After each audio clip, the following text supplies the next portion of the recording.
নমস্কার বন্ধুরা, অনেক দিন পর আবার চলে এলাম আপনাদের সামনে। আসলে কিছু সমস্যায় ছিলাম আমি, সেই কারণে আমি আপনাদের সামনে আসতে পারিনি। সমস্যার সমাধান হতেই আবার চলে এলাম, বাট আমি অনেক মিস করেছি আপনাদের। আমি এখন দাঁড়িয়ে আছি আমার দোকানের মধ্যেই। এটা আমার ছোট্ট দোকান, গ্রোসারি দোকান, হোলসেল রিটেল এখান থেকে উভয় হয়। 3 বছর করেছি এই দোকানটা ওপেন। আগে অন্য প্রফেশনে ছিলাম, হোটেল ইন্ডাস্ট্রিতে ছিলাম, হোটেলে জব করতাম। বাট আনফর্চুনেটলি সব ছিল, ফ্রিডম ছিল না। তো আমিও ডিসিশান নিচ্ছিলাম যে এমন কিছু করব যার মধ্যে ফ্রিডম থাকে। আর শুধু ফ্রিডমের জন্য নয়, এই দোকানটা আমার বাড়ি থেকে 7 মিনিটের ওয়াকিং ডিস্টেন্স। এই কারণে ডিসিশান নিলাম, কারণ বাবা মার বয়স হচ্ছে।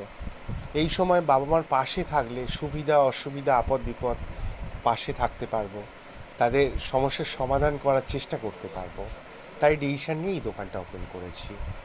আপনাদের আশীর্বাদে দোকানটা ভালোই চলছে। আমি জানি না আপনারা কেমন আছেন, তাই আবার জিজ্ঞাসা করি, কেমন আছেন আপনারা সবাই? বাবা মা সবাই ভালো আছে তো?